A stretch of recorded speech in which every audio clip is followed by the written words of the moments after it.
Good morning. What a beautiful day.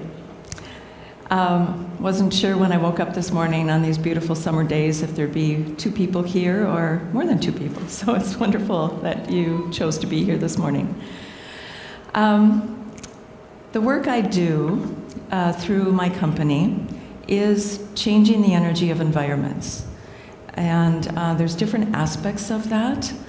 And what I want to work on or focus on this morning is a certain aspect that works with space clearing. So just a brief introduction to diamond dowsing. Dowsing basically is a technique using dowsing rods. Some people use a pendulum. Some people use twigs to find water. The way I use it is to find negative energy in the environment or on the land and cure it. So it uplifts the energy, it shifts it. So that's part of the dowsing. But along with the dowsing, there's something called space clearing. And space clearing is working with the intention of releasing old energies. So every time, for instance, a good example of that would be, there's a couple that lives in a house, and they have a very tumultuous relationship. They end up getting a divorce, and after years of fighting and anger and crying and grief, they leave that house, but all of the energy that they created in that house is left behind. So the next couple that moves in is affected by the energy created by that past experience.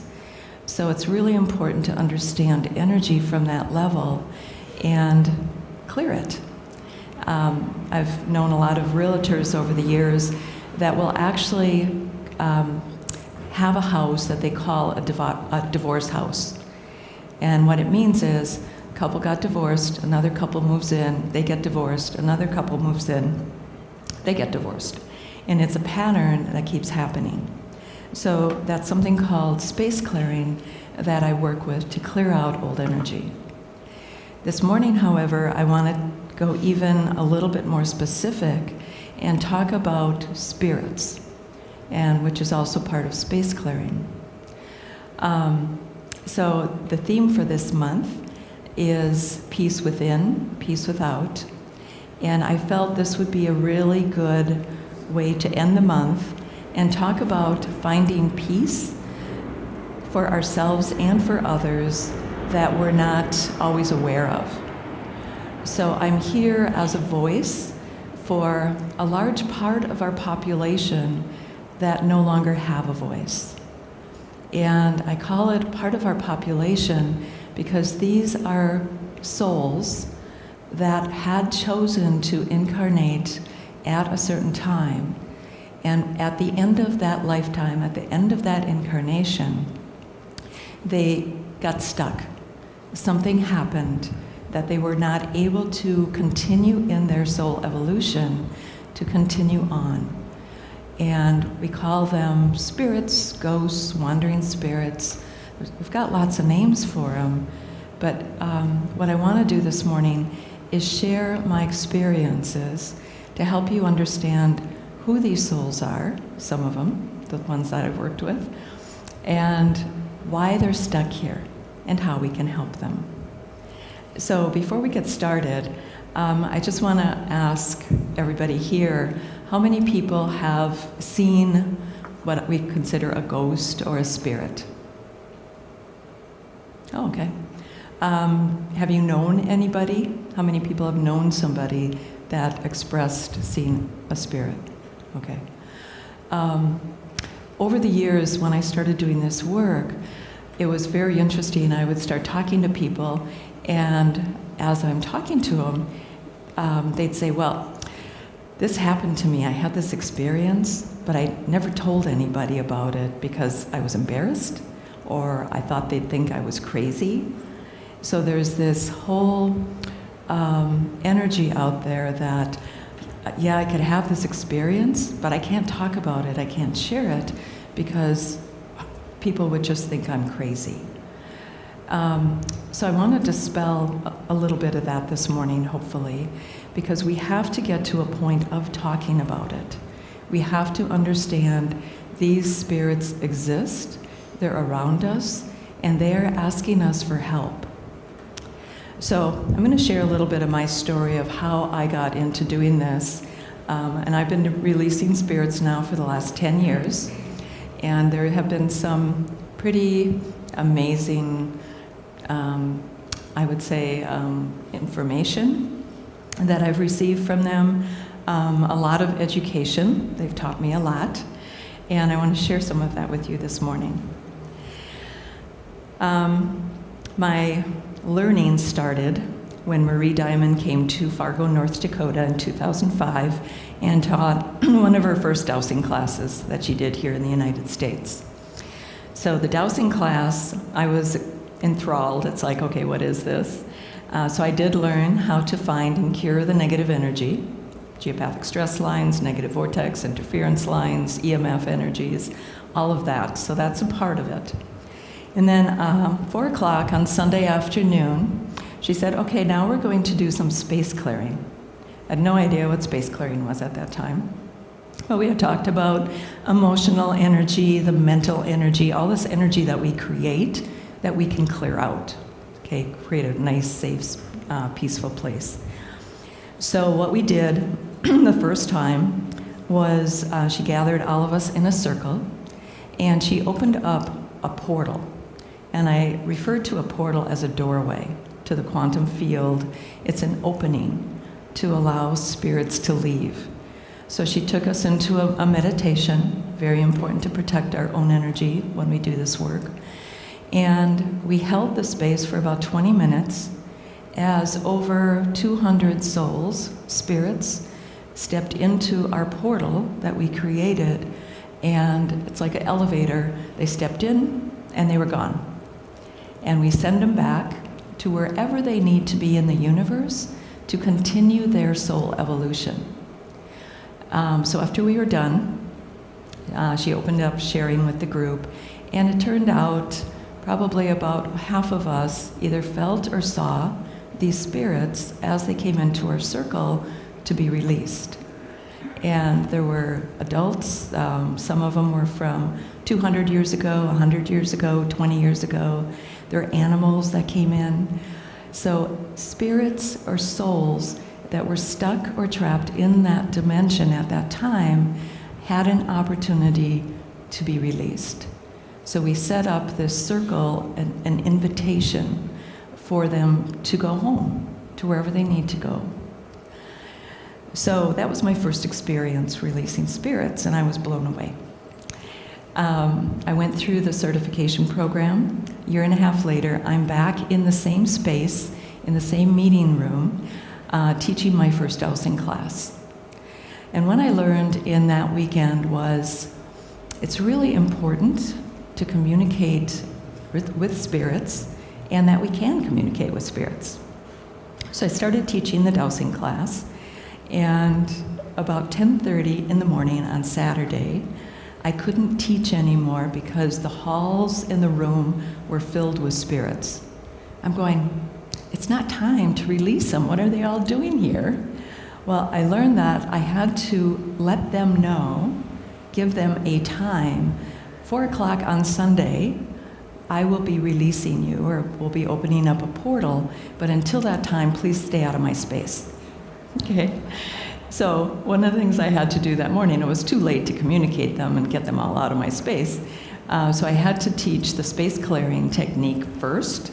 So we did that Saturday morning, released all the spirits, and then I could teach dowsing because they were interfering up until that point. So I learned how to communicate with spirits. Over the years, I have connected in with other people that also have attracted spirits or are working with spirit release. So one of the things that happened, can't remember time frame anymore, so within the last 10 years, we'll put it that way. A woman called me, and she was having the same problem I was having at the first class. And she couldn't sleep. They would wake her up at 2 o'clock in the morning to be released, and she would release them as they showed up one by one. She couldn't hold a full-time job because she was bothered by these spirits. So she called me and she said, well, I heard you have another technique. Could you help me learn this technique? I said, sure, it's really simple. So one of the things I had to tell her is you need to communicate with the spirits. Let them know that every morning at 8 o'clock or whatever time you want, you're going to open up an energetic portal for them to be released. And up until that point, ask them to line up on the perimeter of your yard and not to come into your house. So I taught her a protection meditation so she could protect her energy field, protect her energy of her house, so her guests or family weren't bothered by them either. And she started communicating with them in a different way. So she asked them to stay outside on the perimeter of her yard. She opened up a vortex every morning, a portal, and they released in about 15, 20 minutes, and she was able to continue on with her day. So her service on a soul level was here to help these spirits, but she needed an updated program so she could live the rest of her life without being overwhelmed by releasing spirits all day and night. All right. She was happy. So that was one of the first things I learned with spirits is we can communicate with them. They do hear us. And they are looking for people to help them go home, to help them release. There's so many stories I want to share with you, so the next one's coming up. So over the years, as I continue to help people release spirits, I also learned that sometimes we attract a place where we've had a past experience. We had something to do with that place in a past life, and it's calling us back to finish something. The most powerful experience I think I had in the last 10 years was helping a couple. I was still living in Fargo at the time, so they lived somewhere west of Moorhead. They were into Minnesota. But they were out a little bit in the country, and they had found this really nice house about 10 years before I met them, and they were both sick. They were in their 60s. They had been battling different kinds of illnesses for probably 7, 8 years, and they had heard about the dowsing and felt there was something energetically in their space that needed to be released or helped. So I went out there, and it was one of the most interesting consultations I had ever done. The first thing that hit me as I walked in their house was that it was all decorated with authentic Native American furniture, symbols, artifacts. The entire place was Native American. So kind of paying attention to that. Doused the house, didn't find anything of particular urgency that would have created sickness. But there's something that I do as far as releasing any energy that person is there to release. Again, sometimes we attract spaces where we have to go back and finish some work. So there's something that I cure or ask for when I douse called karma lines. And karma lines is that energy that brings us back to a place that had created some kind of density, created some kind of trauma in a past experience that needs to be released. So that's the last thing I did after I did the rest of the dowsing. And at that point, when I placed those cures, there was this huge emotional energy being released from the land, and it was just overwhelming. I asked the owner, the lady I was working with, I said, I need a quiet place because I need to see something here. Something's really coming up. So what I saw in that experience, excuse me,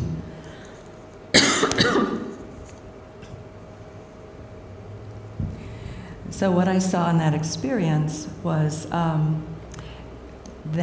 this couple, in a past experience on this land, building up the suspense here. Do you want to know what's going on? So I saw them on this land, as a chief and his wife. And at that time, as I'm getting more information, I'm seeing that they had a tribe, and the people of their tribe, their entire tribe, was massacred. Okay? And what I needed to do was open a portal to release these spirits from this land, from this place, and also to help them understand why they were attracted back to that place and back to that experience. They were sick, physically sick, because of the guilt that they were holding on to, because the chief and his wife, they took responsibility for the deaths of the people in their tribe. Right? So we did a space clearing, released the souls that were stuck in the trauma of that experience. And that's the important piece when we start working with spirits. There's a reason they get stuck. And it's trauma, it's shock, it's an attachment, it's something that keeps them there and does not allow them to move on. So it's an energetic energy, obviously, but some emotion or some trauma that keeps them stuck, not able to move on. So we release the spirits, and so we're talking and sharing all of this information. So at some point at the end of the consultation, they said, well, I want you to look at this picture. And they, something in their bedroom, and again, everything was Native American. So here there was a picture above their bed of an Indian chief and his wife, and I looked at it and looked at them energetically, and they had actually found a picture of themselves from a past life that they put above their bed. It blew me away. That was probably the most impactful experience I had up until that point of releasing spirits. The rest of the story, and this was actually came to finalization last year. My husband and I have family in Fargo, so we still go back to Fargo and visit.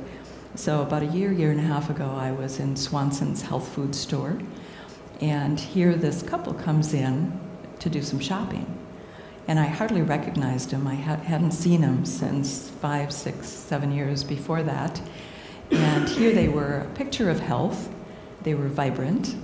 And they were sharing with me that they had gotten motorcycles. They're now in their late 60s, probably around 70. They had gotten motorcycles, and they're taking a motorcycle trip to South Dakota. And they were just stopping by to pick up some stuff. So one of the things that I have seen over and over again with a lot of the space clearings that I have done is that sometimes we are attracted back to a certain place, and when we connect with that space, it does bring up and trigger something at a very subconscious level that we're not aware of at the time, but that starts making us sick. So I've got many stories to share on that level, but we've got other things to cover. But sometimes that's what happens. So the illness is beyond a physical illness. I call it a spiritual illness. Our souls got stuck somewhere that is calling to us to be released, to be healed, and to be brought back into peace. Okay. I have tended to work with a lot of Native American spirits over the years, and I'm very drawn to that energy. So in the United States, we have a lot of Native American energy, and when I look at it from a big perspective, a big overview, this is part of what we need to bring our country back into a peaceful place. We need to heal and release a lot of these souls that were massacred, that were starved to death, that were ostracized, that couldn't leave their experience of that lifetime because of something that happened to them. And this isn't only Native American energy, it's also the men that were fighting them. They were also the one that were creating the situation. They were stuck in some of that experiences as well. along with all of the fighting, all of the things that happened when there was all the combat, all the tension of a new civilization coming in to take over an old civilization. So when we start looking at creating peace, we need to look at what created places of not peace, of tension, of trauma, of all of this reaction energy, knowing that that energy, it still exists, it still is there if we experience it or not. And once we release it, we can bring this country back into a more peaceful place. So it was a big acknowledgement for me. So the other thing that started happening that blew me away the first time, at the time I lived in North Dakota, I had started teaching meditation classes, and through the meditation classes, I started doing weekly meditations. By this time, I had moved to Jamestown, but I had meditation groups in Jamestown and Fargo, and we were meeting weekly. Out of those groups, probably half of the people ended up taking a dowsing seminar, so they were exposed, they learned about the space clearing. So we started doing space clearings in our individual meditation groups. So every week, what comes up once you start knowing this information, you start becoming aware of places that are calling for us for our help. So somebody would usually come to the group and go, all right, I had a dream. Somebody's asking for our help. We need to do some space clearing here, or here, or here. So we started doing space clearings as the information came to our group or members of our group. So the first time we did this, there was a place that everyone was aware of. It was very dense energy. There was a lot of stuck energy. And some people were already starting to see the souls that were calling for help. So we did our first space clearing in our meditation. And the piece that surprised me was that there were 3 or 4 people in our group. We had about 9 people. 3 or 4 of those people, as we were doing the meditation and the clearing, saw themselves in that experience.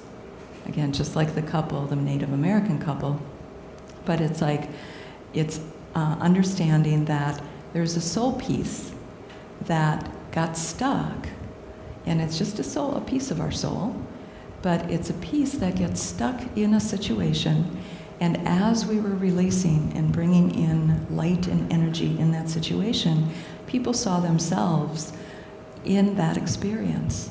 And some of them went through the trauma again. They felt the emotional or the grief, the energy that got them stuck.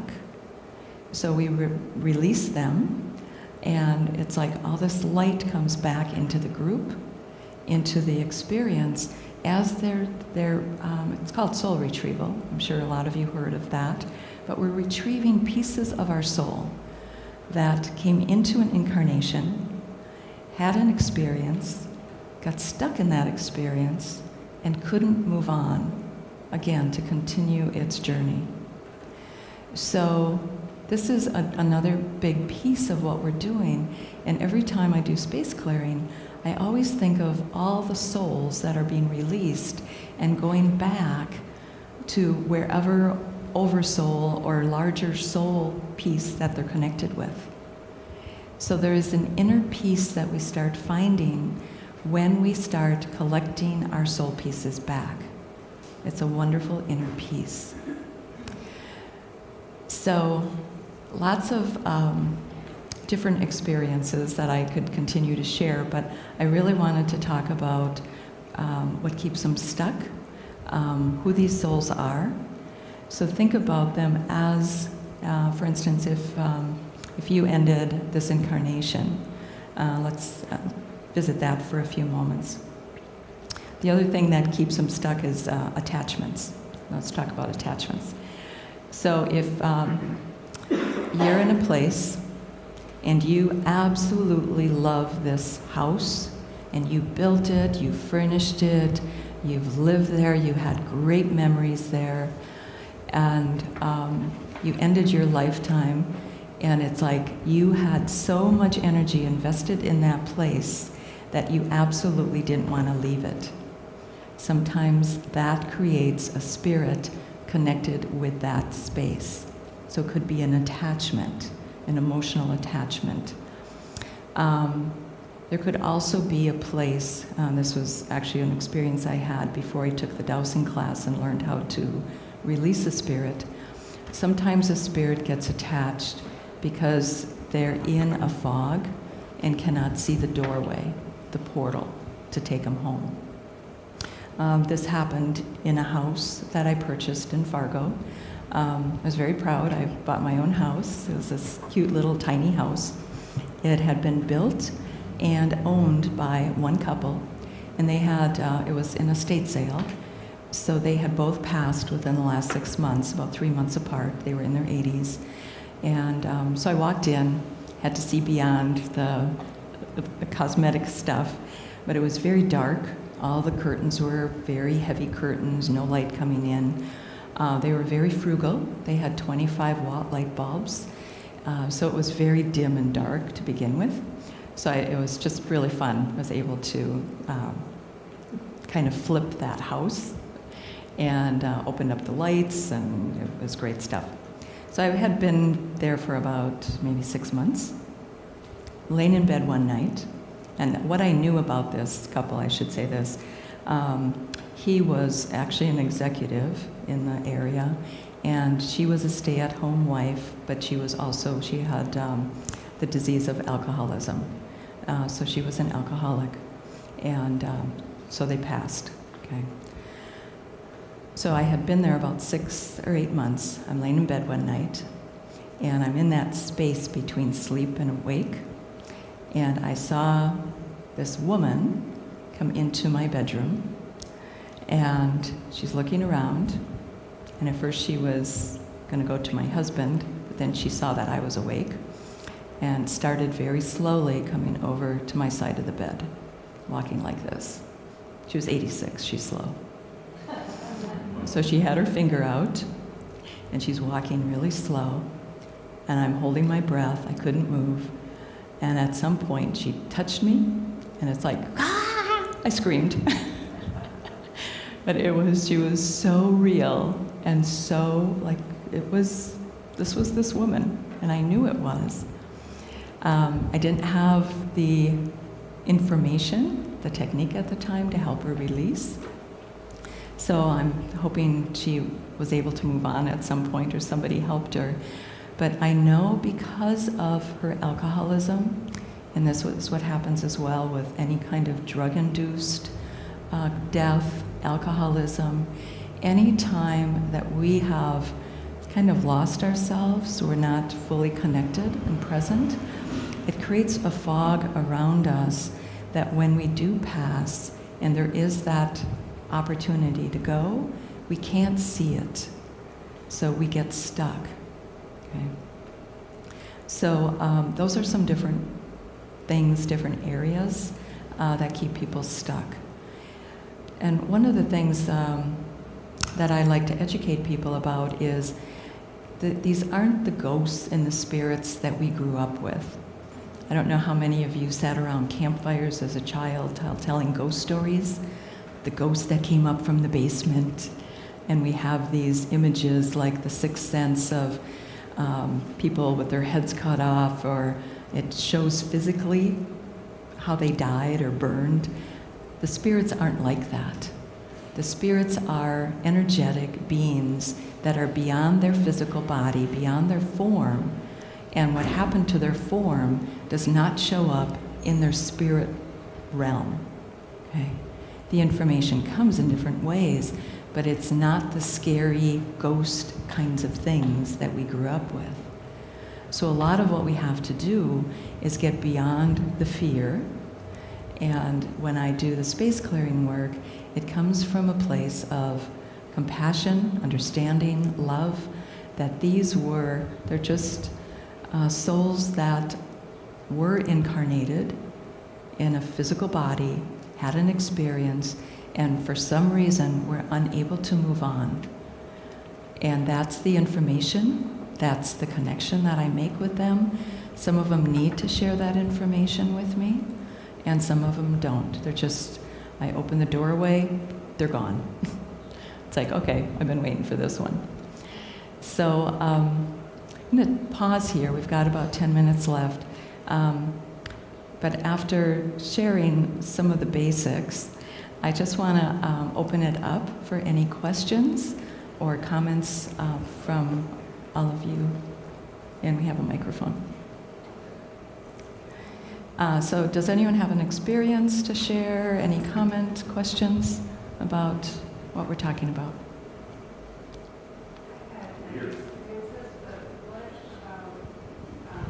What about negative entities or spirits that don't want you in their space and actually, I don't know if they want to scare you, but they do, or they do things to you that aren't positive? How do you release them if they don't want to be released? And there's always, that's a very good question. So how is, if everyone, did everyone hear the question? Okay, so how do you release spirits in a space that are negative, that do want to hurt you, or that don't want, basically don't want to leave? I work with light frequencies. So the way I look at it as a soul, the ones that I help are asking for help, for one thing. So I think I have a little bit different experience, but I have helped people with spirits that haven't wanted to go. And it's interesting because there's some places I go into, it's like, well, I want you to release the bad spirits, but don't release the good spirits. Okay? I want the good ones to stay. Well, the ones that are the bad spirits, the energy that is they're expressing is the energy that is keeping them stuck. Anger, frustration, a lot of the dark energy. A lot of these souls also might have some karma that they created that they're wanting to help release before they move on. So one of the techniques, technique that I use works with 24 light frequencies.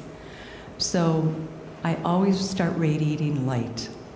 And by radiating, they're very high vibrational frequencies, and by filling a space or a room, whatever we're working with light, it starts shifting the energy. So connecting to the spirit, it's like, what do they need? Do they need to forgive themselves? Do they need to feel supported? Do they need to feel compassion? Do they need to feel protected? So what, sometimes it's a softening energy to soften that anger, but it's basically those spirits are expressing something that they need to release, and they've also been attached to that space for so long that it's like, this is my home, this is my territory. So basically I just hold the space and something begins shifting. Those kinds of spirits take a little longer to release, but they always release. Okay. There are some spirits that are not ready to release. So when I do this work, I basically invite. It's like, here's the door. Who's ever wanting to go through the door, it's open. But I never force spirits to go that are not ready to go. Part of it is we don't know if they're here to continue a little bit of their soul work. They don't know if they're here as spirit guides to be helping other people. Some of them aren't stuck. So I just simply invite. Okay? Does that help? Okay. Anybody else? Okay. Do you also clear spirits from people? You don't? Yes. It's just spaces. Yes. So the question is, do I also clear spirits from people? Absolutely. I'm writing a book, and I have my husband's permission to share this story, and this was one of the first experiences I had about spirits connecting with people. And this happened when Marie Diamond first started coming to Fargo. We both had sessions set up. I'm going to keep it very short and brief. There's a longer story, but a couple nights before Tony had his session, I had a clairvoyant dream, and I saw these two spirits or souls, people, stuck in this house filled with garbage. One was a man, one was a woman, and I'm in this house going, how did they get in here, and how are they going to get out? There was no opening for them to go out. A couple days later, Tony had a session with Marie, and I've done a lot of this work since then, but this was my first profound experience with this. So I had a session first, told her about the dream, and she said, no, that these aren't yours, they're Tony's. So Tony had a session with her, and turned out that there were two souls in his family that were living in Siberia as shamans 500 years ago that were brutally murdered in front of their children, and because of the trauma and the emotion, one of their children kept them with them. And those spirits got passed from generation to generation for 500 years. And the person who had it before Tony was his father. So his father died back in the 80s. One of the dreams Tony had was from his dad. His dad came in a dream and said, I'm sorry, son, I couldn't do it. It's up to you. And at that moment, passed the spirits on to his son. So those spirits, there are spirits that get passed from generation to generation and stay attached. And again, it's that emotional energy that keeps them stuck. So finally, they were looking for somebody with enough light to see them and to release them. And she did. Okay. So lots of experiences with spirits attaching. I had my own personal experience was I had a brother who died in '88, and I went to work Monday morning, and he showed up. I thought he showed up to say goodbye. He showed up to move into my energy field. So I'm doing work with Marie years later when I started doing this work, and I'm releasing karma with my dad, and my brother shows up, and she sees him. Oh, so you have a brother that passed? Yep. 88, da-da. So, yep, he's still with you. And so he stayed attached to me with the hope that I would clear the karma that he, my sister, and I came in to clear with my dad. And we cleared that karmic lifetime. He was released. I had a dream a week later, and we're hugging. It was a beautiful confirmation that he was on the other side. Oh, yes, sir. Thank you for being here. I was listening to the radio yesterday, and I was struck they were telling you stories about these refugees in Greece trying to get a hold of one operator in this Greek organization that was responsible for helping them find where they could go. And there was a shortage, right? They're all, like, every day they're pounding on Skype, trying to get in, to get the call, to get out. And I see this parallel with I don't know how many souls there are that are waiting to pass over and looking for someone like you. And I'm wondering if you could speak to that, and is there a call as part of your mission to make what you do available in a broader way? Thank you. And then that's how you describe that analogy is exactly right. The people that know how to help them, they will start showing up, okay? One of the things, and I've been teaching, like I said, this is the first time I'm actually speaking publicly about this. So far for the last 10 years, I've been teaching this in the classes that I teach, but I haven't brought it out into the world. It's like, come to a dowsing class, you learn how to do it, but it feels like it's important that it gets bigger. A couple different things brought me to this point. One is the last couple of months, I started talking to people, and they reminded me that there's a lot of people out there using spirits for entertainment, to make a profit. I had a conversation with, reconnected with a cousin a few months ago. We're talking about our summers, and she went to Europe. We both went to Europe. I was in Stonehenge on summer solstice, so that was my trip. But she had found this company, and every year, this is her vacation, this company takes them to these haunted castles around Europe, and they go looking for spirits. So there's this excitement about, oh, I saw a spirit, I felt it. Oh, there's this coolness in here, can you feel it? There's this whole world of paranormal activity out there. And on some level it's good because it brought some awareness that yes, spirits do exist. But one of the things that really has encouraged me to start talking about this more is we need to move from using these spirits as entertainment or for our own personal satisfaction or ego and help them move on. Because these are souls that cannot continue their evolution until they're released from this realm, period. Okay? So, yes, in fact, afterwards, we're going to stay here in the sanctuary. Whoever wants to see the technique of clearing spirits, you can stay after, and I'll show you a very simple technique, and this is what I'm teaching people right now. It's very easy. So, thank you.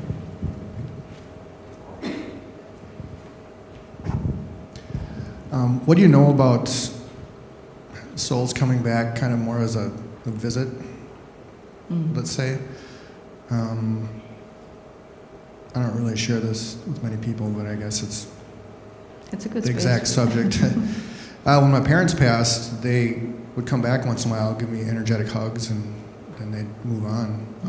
I've clearly communicated around the time of their deaths that it's important for you to move on, but you're welcome to visit me or send me energy or love or whatever you want. So that happens once in a while, not too much recently, but since you work with stuff like that, I just thought I'd ask. Yeah. Anyway. That happens a lot. So our spirits can come back and visit, and that doesn't mean they're stuck. They're here to confirm for us that they're okay. Sometimes they come back and give us a message. I had people that passed in my family show up in my dreams with a message. So we have access to the realm, but it doesn't mean that they're stuck. Okay. And the more we're open to it, and this is what mediums do. This is what there's a lot of people that communicate with what's called the other side, but it's not the other side. There is no other side. We're all here in this soup, and it's just another part of the soup. Okay? It's another vegetable. So it's important to understand, and a lot of times when the ones that are stuck, they'll let you know. Okay? But if they're visiting you, they're just saying, hey, I'm okay, don't worry about me, we're still connected. And a lot of times it's information or insights that they might be bringing. So, good. How much longer do I have, Gary? We have time for one more. There's a lady down the front here.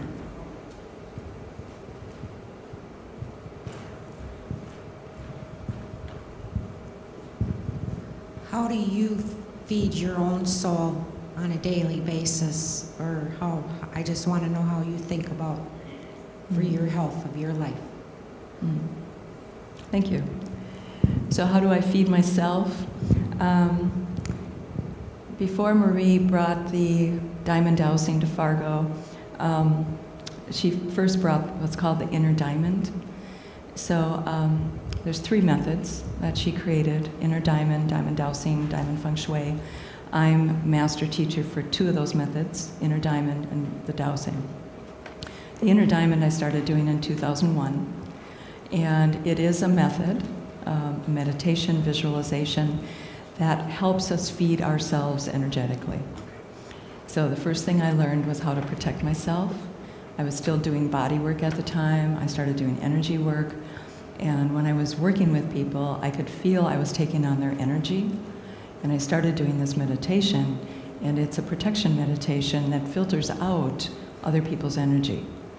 So we can do this for ourselves, we can do this for our homes, we can really shift energetically a lot of things by working with this meditation. The tools that I have learned from Marie and that I continue to use and to teach, I have to say are the most powerful transformation tools I have found. And I've been searching for a long time before I found these tools. But we're in an age where we can do very fast transformation, and I call these the Aquarian Age tools that help us be energetically aligned in the Aquarian Age energy. So we can do things very fast, very quick, and I call it a new program. So we have new programs that we can use now that we didn't have before. So like I said earlier, I had asked Gary if it's okay to demonstrate the technique I use for spirits releasing, for space clearing. So we're going to do this after we're done. If you want to stay, you're welcome to stay. And it's about maybe 10 minutes. I mean, again, it's very fast. You're not going to be here for an hour releasing spirits. But I do want to show you the technique I use. And if any spirits are around ready to release, we'll help them release. So we'll do that afterwards. All right? So I want to thank you so much for being here, for being open to this information, and so happy that I'm able to speak publicly, and you listened to my first public talk about this, so I'm happy to start sharing this with the rest of the world. So thank you.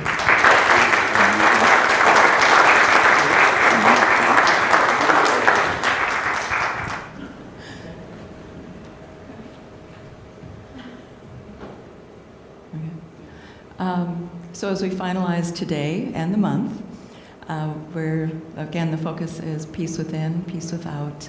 And I just want to take a moment and send love to all of the souls, all of the spirits that are waiting for us, looking for help, and ready to continue their journey on the other side. Well, let's focus our energy, our hearts, and send them love. And really allow yourself to step out of a place of fear, a place of doubt, knowing that these spirits exist among us and are waiting for us to see, to help, to support them in their spiritual evolution. And we send each of them gratitude for the life they chose as they incarnated, whenever that was. And as the consciousness of our planet grows, we can assure them that there will be transformation, they will be helped, and we can encourage them to find somebody close to them that knows how to help them, to help release them.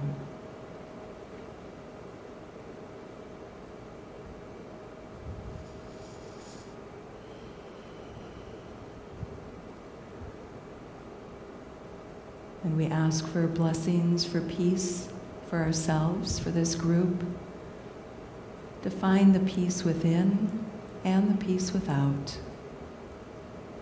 as we move into our day, the week, and the rest of the year.